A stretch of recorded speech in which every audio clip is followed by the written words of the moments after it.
لیکن دو شخص ایسے ہیں جنہوں نے نبوت کا دعویٰ بھی کیا اور کچھ بیوقوف ان کے پیچھے لگ بھی گئے۔ ایک ایران کا بہاؤاللہ ہے اور ایک پنجاب کا مسلمہ مرزا قادیانی ہے۔ ان دونوں کے پیچھے کچھ بیوقوف اور احمق ان کے پیچھے لگ گئے اور ان کی جھوٹی نبوت کو پانی دینے لگے اور ان کے نام کے نعرے لگانے لگے۔ بہاؤاللہ کے ماننے والے بہائی موجود ہیں بر صغیر پاک و ہند میں، پاکستان میں بھی اور دیگر ممالک میں بھی۔ اور سب سے بڑا فتنہ جو پیدا ہوا وہ قادیان کا دجال مرزا قادیانی۔ پہلے تو اس نے یہ کہا کہ حضور علیہ السلام کے بعد نبوت کا اجرا ممکن نہیں ہے، اور اپنی یہ کتاب حمامۃ البشریٰ کے اندر اس نے کہا رب رحیم شان والے نے ہمارے نبی کا نام خاتم الانبیاء بغیر کسی استثناء کے رکھا ہے، اور ہمارے نبی نے لا نبی بعدی کے بیان سے اس کی تشریح کر دی ہے، جو طالب علموں کے لیے بالکل واضح ہے۔ یہ اس نے اپنی کتاب حمامۃ البشریٰ کے اندر لکھا۔ اس وقت تک اس کا پروگرام نہیں تھا کہ میں نے نبوت کا دعویٰ کرنا ہے۔ بعد میں آپ کی سیالکوٹ کی کچہری میں ہی وہ ملازم تھا، اور میں اگر تاریخ کے ابواب کھولوں تو بات لمبی ہو جائے گی۔ کچھ لوگوں کا انٹرویو ہوا، وہ کامیاب ٹھہرا، اور پھر اس نے پہلے راستہ ہموار کرنا شروع کیا، اور پھر ایک دن اس نے کہہ دیا کہ بعثنی اللہ علی راس المئۃ لأجدد الدین، اللہ نے مجھے صدی کے سر پہ مبعوث کیا ہے کہ میں دین کی تجدید کروں، مجدد بن بیٹھا۔ پھر کچھ وقت گزرا، اس نے کہا وَأَنَا الْمَسِيحُ الْمَوْعُودُ وَالْمَهْدِيُ الْمَوْعُودُ، میں مسیح موعود ہوں اور مہدی موعود ہوں۔ یہ حقیقت الوحی کے اندر اس نے لکھا، روحانی خزائن کے اندر موجود ہے۔ پھر ایک دن بدبخت نے کہا کہ منم مسیح زماں و منم کلیم خدا، منم محمد و احمد کے مجتبی باشد، استغفر اللہ لعنت اللہ علی الکاذبین۔ اس نے کہا میں ہی مسیح زماں ہوں، میں ہی کلیم خدا ہوں، اور معاذ اللہ استغفر اللہ میں ہی محمد ہوں، میں ہی احمد ہوں کہ جو مجتبی تھے۔ اور پھر بدبخت آگے بڑھا اور اس نے انبیاء کی توہین کی، ذات باری کی توحید کی، اور کہا بایعنی ربی، میرے رب نے میری بیعت کی ہے، معاذ اللہ استغفر اللہ۔ یہ روحانی خزائن کے صفحہ نمبر 227 پہ اس نے لکھا، اور پھر کہنے لگا میرے رب نے مجھے وحی کی ہے، انت منی بمنزلت اولادی، آپ میرے لیے میری اولاد کی جگہ ہے، استغفر اللہ علی ذالک۔ پھر اس نے کہا ابن مریم کے ذکر کو چھوڑو، اس سے بہتر غلام احمد ہے، استغفر اللہ۔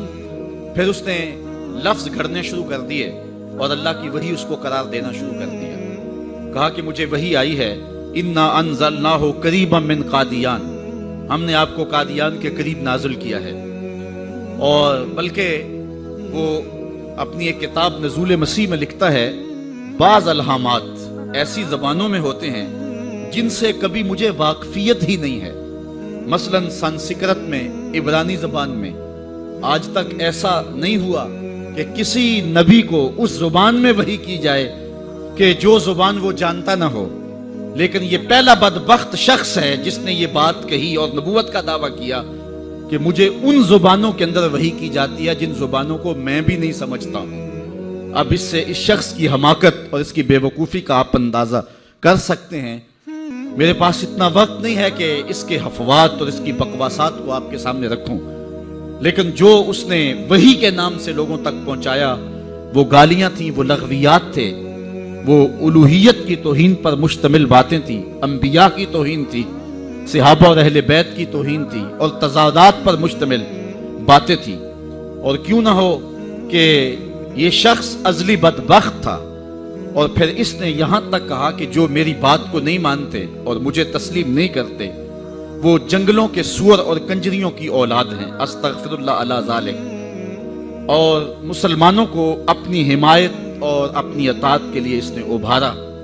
جو زر پرست لوگ تھے وہ اس کے پیچھے لگ گئے، چونکہ جن کے مفادات اور مرزا قادیانی کے مفادات سانجے تھے تو انہوں نے اس کے پیچھے لگنا ہی تھا، چونکہ مرزا قادیانی جو ہے یہ انگریز کا لگایا ہوا پودا ہے۔ خود وہ لکھتا ہے، ستارہ کیسریہ اور گورنمنٹ انگریزی اور جہاد کے نام سے اس نے کتابیں انگریز حکومت کی حمایت میں لکھی، اور تریاق القلوب نامی ایک کتاب میں لکھتا ہے کہ میری زندگی کا بیشتر حصہ سلطنت انگریزی کی تائید و حمایت میں گزرا۔ میں نے ممانعت جہاد اور انگریزی اطاعت کے بارے میں اتنی کتابیں لکھی کہ اگر ان رسائل، ان جرائد اور ان اشتہارات کو جمع کیا جائے تو 50 الماریاں ان سے بھر سکتی ہیں۔ اس کا والد میر غلام مرتضیٰ، اس کے بارے میں مرزا قادیانی نے خود لکھا ہے کہ 1857 کی جنگ آزادی تھی، اس جنگ آزادی کے اندر انگریزوں کا حامی تھا، اور 50 گھوڑے اور سوار انگریزوں کی حمایت میں اس نے دیے تھے، جبکہ اہل علم اور مسلمان ان کو اس جنگ کے اندر کاٹا گیا تھا اور ان کو شہید کیا گیا تھا۔ اس کے صلے کے اندر انگریز کے گورنر کے دربار کے اندر میر مرتضیٰ کو کرسی ملا کرتی تھی جو اس کے اعزاز میں دی جاتی۔ مرزا قادیانی خود کہتا ہے اسلام کے 2 حصے ہیں، ایک اللہ کی اطاعت اور دوسری سلطنت کی اطاعت۔ اور پھر تریاق قلوب کے اندر آگے جا کے لکھتا ہے کہ سلطنت کی اطاعت جس نے ہمیں اپنے سایہ میں پناہ دی، اور کہتا ہے یہ امن جو اس سلطنت کے زیر سایہ ہمیں حاصل ہے، نہ یہ امن مکہ میں مل سکتا ہے نہ مدینہ میں مل سکتا ہے۔ ظاہر ہے مکہ کے اندر کافر کو امن نہیں ملتا، مکہ کے اندر مصطفیٰ کے غلاموں کو ہی امن ملتا ہے۔ پھر اس نے جب انگریز کے چھوٹے کارندے جن صاحب کو پتا بھی نہیں تھا کہ یہ ہمارا ہی لگایا ہوا پودا ہے، تو کبھی کسی معاملے کے اندر حمایت نہیں کی، تو یہ چیخا اور اپنے آقا کو ایک درخواست لکھی۔ وہ درخواست بہت لمبی ہے، میں اس کے ایک آدھے اقتباس پر اکتفا کروں گا۔ التماس ہے، اس کے بعد بہت ساری باتیں اس نے لکھی، اور ایک بات لکھی کہ وہ قدیم سے سرکار انگریزی کے پکے خیر خواہ اور خدمت گزار ہیں۔ اس خود کاشتہ پودے کی نسبت نہایت حزم و احتیاط اور تحقیق و توجہ سے کام لے، اور ماتحتوں کو ارشاد فرمائے کہ مجھے اور میری جماعت کو ایک خاص عنایت اور مہربانی کی نظر سے دیکھیں۔ پھر انہوں نے مہربانی کی نظر سے دیکھا اور آج تک دیکھ رہے ہیں، اور برطانیہ میں انہیں پناہ دے رکھی ہے، اور مسلمانوں کے اندر رخنہ اندازی کے لیے ان لوگوں کو انہوں نے استعمال کیا، اور آج تک وہ ان کو بے پناہ پیسے سرمایہ دے رہے ہیں تاکہ امت کے اندر افتراق پیدا کرو۔ مختلف ویب سائٹس پر اسلام کے نام پر مرزائی آج بھی سرگرم عمل ہیں۔ اللہ تعالیٰ جل شانہ نے ہمارے علماء کو یہ توفیق نصیب فرمائی کہ وہ پوری قوت کے ساتھ ان کے مقابلے کے اندر نکلے۔ پیر سیدنا مہر علی شاہ رحمۃ اللہ تعالیٰ، آپ حرمین طیبین حاضر ہوئے تو حضور علیہ السلام کی خواب میں زیارت نصیب ہوئی، اور آقا کریم نے فرمایا مہر علی تم یہاں آئے ہو، قادیان کا دجال تعویلات فاسدہ کی کینچی سے میری شریعت کو کاٹ رہا ہے۔ تو حضرت پیر مہر علی شاہ رحمۃ اللہ تعالیٰ علیہ پھر وہاں سے واپس آئے اور اس دجال کے خلاف 2 کتابیں لکھی جن کا آج تک جواب نہیں ہو سکا۔ 2 کتابیں لکھی، اس سے جواب تو نہ ہو سکا، لیکن پیر مہر علی شاہ کو اس نے چیلنج کر دیا کہ آپ میرے ساتھ مناظرہ کریں، اور خود جگہ مقرر کر دی لاہور کی بادشاہی مسجد، اور خود ہی شرائط مناظرہ طے کر لی، اور کہا کہ آپ کے ہاتھ میں بھی کاغذ قلم ہوگا، میرے ہاتھ میں بھی کاغذ قلم ہوگا، ہم تفسیر لکھیں گے، علماء کی جوری بیٹھے گی، جس کی تفسیر اچھی ہوئی وہ سچا ہوگا۔ یہ تو کوئی بات نہیں تھی، لیکن پیر صاحب نے کہا ٹھیک ہے آ جاؤ۔ پیر صاحب پھر گولڑا سے چلے اور لاہور پہنچے۔ یہاں ایک اور بات میں بتاتا جاؤں، جب پیر صاحب وہاں سے آئے تو اکیلے نہیں آئے، علاقہ بھر کے علماء کو ساتھ لیا۔ پیران عزام کو کہا آؤ چلے لاہور، ایک دجال کا مقابلہ کرنے جانا ہے۔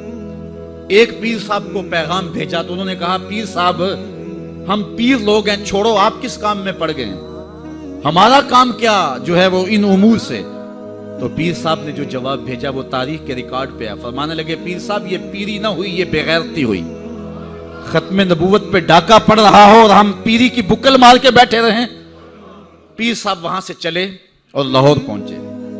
مرزا دجال کو نہیں آنا تھا، نہ آیا، اور اس نے بہانہ یہ بنایا کہ پیر صاحب کے ساتھ سرحد کے پٹھان آئے ہیں اور وہ مجھے مار دیں گے، اس لیے میں لاہور نہیں گیا۔ پیر صاحب پھر گئے اور آپ جشن فتح کا منایا۔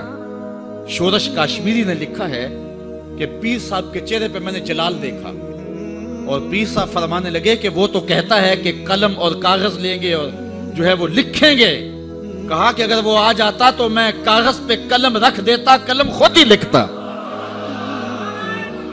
اللہ یا رسول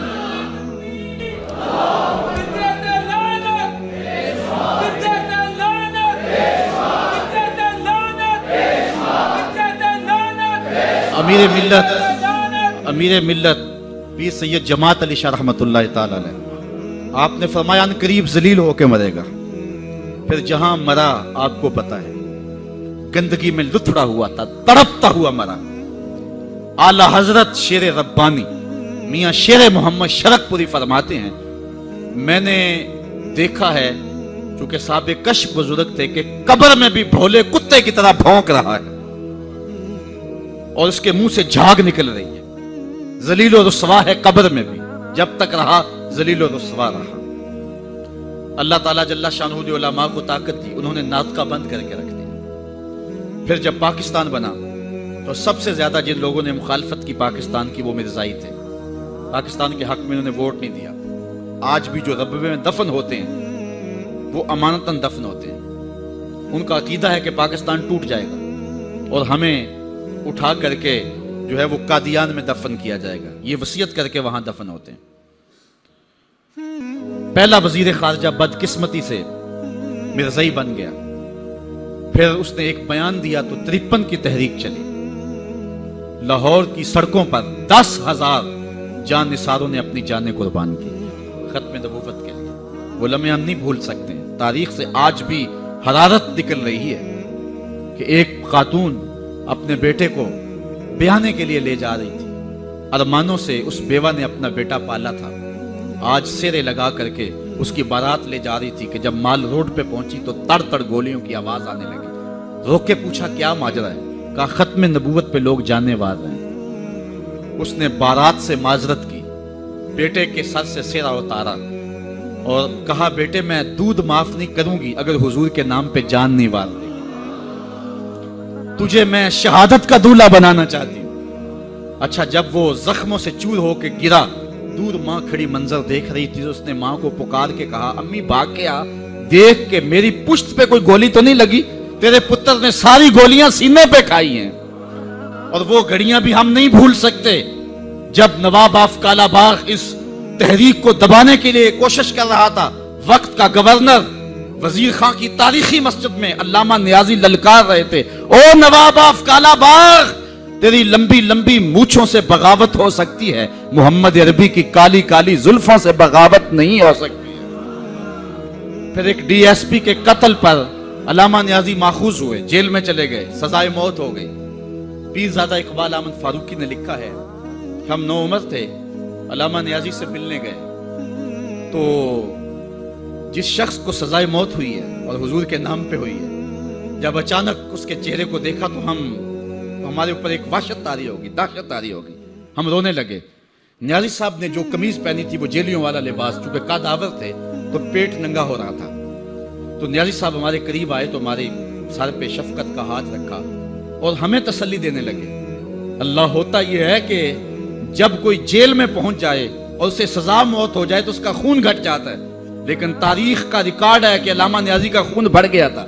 جس دھج سے کوئی مقتل میں گیا وہ شان سلامت رہتی ہے، اس جان کی کچھ پرواہ ہی نہیں، یہ جان تو آنی جانی ہے۔ تو جب کہتے ہیں ہم لرز گئے تو نیازی صاحب نے ہمارے سر پہ ہاتھ رکھ کے مسکرا کے کہا او بیٹو ان کا لباس مجھے پورا نہیں آتا، پھانسی کا پھندا کیسے پورا آئے گا۔ اور پھر زمانے نے دیکھا کہ باعزت اور باوقار علامہ نیازی جو ہیں وہ باہر تشریف لائے، سلسلہ چلتا رہا۔ جب بھٹو کا دور آیا 76 کے اندر نشتر کالج کے کچھ طلبہ مری جا رہے تھے، ربوے سے گزرے تو مرزائی غنڈوں نے ان کو جو ہے وہ سب و شتم کیا اور غوب و زود کیا، ان کو مارا زخمی کر دیا۔ تو تحریک پھر دوسری بار جو ہے وہ مرزائیت کے خلاف اٹھ کھڑی ہوئی۔ جو کراچی سے خیبر تک پورے بانکپن کے ساتھ چلی۔ اللہ تعالیٰ رحمت نازل کرے علامہ نورانی کی قبر پہ۔ انہوں نے علماء کے دستخط کے ساتھ جو ہے وہ اسمبلی کے اندر درخواست جمع کروائی مرزائیوں کو اقلیت قرار دینے کے لیے، قرارداد پیش کی، اور پھر کیا ہوا؟ 3 مہینے کی مسلسل محنت۔ علامہ سارا دن اسمبلی کی کاروائی میں رہتے اور راتوں کو دور دراز علاقوں کا سفر کرتے اور جلسے کرتے اور ختم نبوت پر جو ہے وہ لوگوں کو ابھارتے۔ اور پھر مرزائیوں کو بھی بلایا گیا، صفائی کا موقع دیا گیا۔ پھر ایک وقت آ گیا کہ حکومت مجبور ہو گئی۔ مسٹر بھٹو علامہ نورانی سے کہنے لگے، نورانی صاحب یہ تو مدارس کے دارالافتاء کا مسئلہ ہے جو آپ اسمبلی میں لے آئے، یہ تو علماء کا کام ہے کہ کون کافر ہے اور کون مومن ہے، تو آپ اس کو اسمبلی کے فلور پہ لے آئے ہیں تو اس کو مدارس میں حل کرنا چاہیے تھا۔ تو حضرت علامہ نورانی نے جو جواب دیا وہ بڑا خوبصورت تھا۔ فرمانے لگے، بھٹو صاحب مجھے ایک بات بتا دیں، آپ منتخب وزیر اعظم ہیں، اگر آپ کے مقابلے میں کوئی کرسی بچھا کے بیٹھ جائے تو آپ اس کے بارے میں کیا رائے رکھتے ہیں؟ تو بھٹو کہنے لگا، یا وہ باغی ہے یا وہ پاگل ہے۔ تو کہا، بھٹو صاحب وزارت کی کرسی چھوٹی ہے، ختم نبوت کی کرسی بڑی ہے، اب جو کہتا ہے میں نبی ہوں ماننا پڑے گا، یا پاگل ہے یا باغی ہے۔ پھر وہ وقت آیا، 7 ستمبر کی شام تھی کہ اسمبلی کے فلور پر جدھر دیکھتے تھے نعرہ رسالت اور نعرہ توحید اور ختم نبوت زندہ باد کے نعرے ہی گونج رہے تھے۔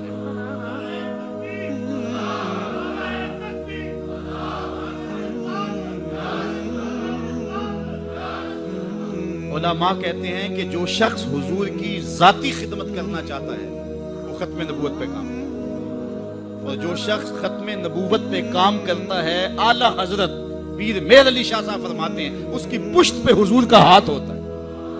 اللہ اکبر، یہ اللہ توفیق نصیب فرمائے جس کو یہ چھوٹی سعادت نہیں ہے۔ آج مرزائی جس رنگ اور روپ کے اندر کام کر رہے ہیں، ان کا ہر مقام پہ راستہ روکنا ہمارا فرض ہے اور حضور کے ساتھ وفا کا تقاضا ہے۔ یہ جو پل پلا پن ہے یار، وہ بھی انسان ہے، اور ان کو کیوں جو ہے وہ مطعون کیا جاتا ہے؟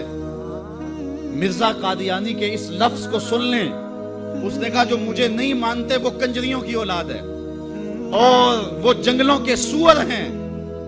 اب کوئی بھی غیرت مند شخص مرزا قادیانی کے خلاف دل میں نرم گوشہ نہیں رکھ سکتا ہے، اور مرزا قادیانی خود بھی کافر ہے اور جو اس کو نبی رسول پیغمبر مانے وہ بھی کافر ہے۔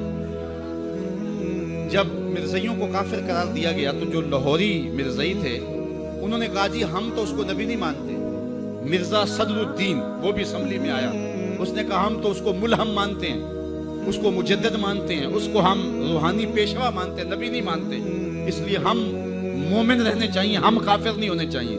تو مسلمانوں نے کہا تم تو اسے ملہم، اسے مقتدا اور امام اور مرشد مانتے ہو، جو شخص کو مسلمان مانے وہ بھی کافر ہے کیونکہ اس نے دعوی نبوت کیا ہے۔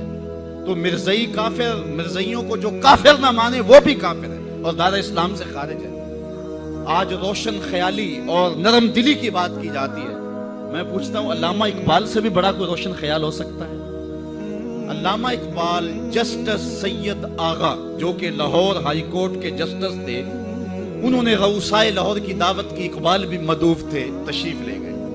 جب وہاں پہنچے تو حکیم نور الدین جو کہ مرزا قادیانی کا خلیفہ تھا وہاں کرسی کے اوپر بیٹھا ہوا تھا، مہمانوں کے اندر وہ بھی بیٹھا ہوا تھا۔ علامہ اقبال جا کے جسٹس سید آغا کو دیکھا، رنگ سرخ ہے، کہا جسٹس آغا گناہگار ضرور ہوں لیکن حضور کا بے وفا نہیں ہوں۔ اگر اس بدبخت کو بلانا تھا تو پھر اقبال کو کیوں بلایا؟ اقبال تو ساری زندگی درس ہی یہ دیتا رہا کہ محمد سے وفا تو نے تو ہم تیرے ہیں، یہ جہاں چیز ہے کیا لوح و قلم تیرے ہیں۔ تو کہا یہ کیسے ہو سکتا کہ میں حضور سے بے وفائی کروں؟ حکیم نور الدین نے سمجھا میری خیر نہیں ہے، اب ذلت سے نکالا جائے گا، خود اٹھ کے کھسک گیا۔ علامہ اقبال کہنے لگے کہ میں گناہگار ضرور ہوں لیکن حضور کی چوکھٹ کا وفادار ہوں۔ جسٹس سید آغا کو یہ معذرت کرنا پڑی کہ آپ کا دل دکھا ہے، میں اس کو بلایا نہیں تھا، وہ از خود کسی کے ساتھ آ گیا تھا۔ تو یہ اقبال کی غیرت عشق رسول ہے کہ جہاں مرزائی بیٹھا ہو اقبال اس ٹیبل پہ نہیں بیٹھتا، جہاں مرزائی بیٹھا ہو اس مجلس میں اقبال نہیں بیٹھتا۔ تو ہم کہیں جی وہ رشتہ داری ہے، جنازے میں چلے گئے جی میں نے پڑھا نہیں تھا، میں ایک نکر میں کھڑا رہا لیکن رشتہ داری تھا، مجبور ہو گیا۔ گنبد خضرا کے مکین تجھے دیکھ رہے تھے۔ ہمارے قبلہ استاد رحمت اللہ تعالی علیہ کسی جنازے میں نہیں گئے تو کسی نے ان کو کہا مفتی صاحب یہ آپ نے کیا کیا، محلے داری بھی تو کوئی چیز ہوتی ہے۔ تو مفتی صاحب برجستہ فرمانے لگے صاحب دینداری بھی تو کوئی چیز ہوتی ہے۔ تو لوگ کہتے ہیں رشتہ داری کوئی چیز ہوتی ہے، میں کہتا ہوں دینداری کوئی چیز ہوتی ہے۔ غیرت ہے بڑی چیز جہان تگ و دو میں، اقبال نے کہا تھا غیرت ہے بڑی چیز جہان تگ و دو میں، پہناتی ہے درویش کو تاج سر دارا۔ جس میں دینی غیرت نہیں ہے اس کے پاس کچھ بھی نہیں ہے۔ مرزائی کل بھی گستاخ رسول تھے، مرزائی آج بھی گستاخ رسول ہے۔ غیر ملک جانے کے لالچ میں ایک سیکنڈ کے لیے بھی مرزائی کوئی اپنے آپ کو لکھتا ہے تو مرزائی ہو جاتا ہے۔ چند ٹگوں کے لیے ختم نبوت سے بغاوت، یہ ایک مومن کی شان نہیں ہو سکتی ہے۔ جو اپنے آپ کو لکھتا ہے باغی ختم نبوت کا اور مرزائی لکھ دیتا ہے وہ فوراً مرزائی ہو جاتا ہے، دارہ اسلام سے خارج ہو جاتا ہے۔ ہم کل بھی حضور کے نام کے وفادار تھے، ہم آج بھی حضور کے نام کے وفادار ہیں۔ آؤ مل کے اقبال کا شعر اقبال کے شہر میں ایک ترانے کی صورت میں پڑھ لیتے ہیں۔ کی محمد سے وفا تو نے تو ہم تیرے ہیں، یہ جہاں چیز ہے کیا لوح و قلم تیرے ہیں۔ وآخر دعوانا ان الحمد للہ رب العالمین۔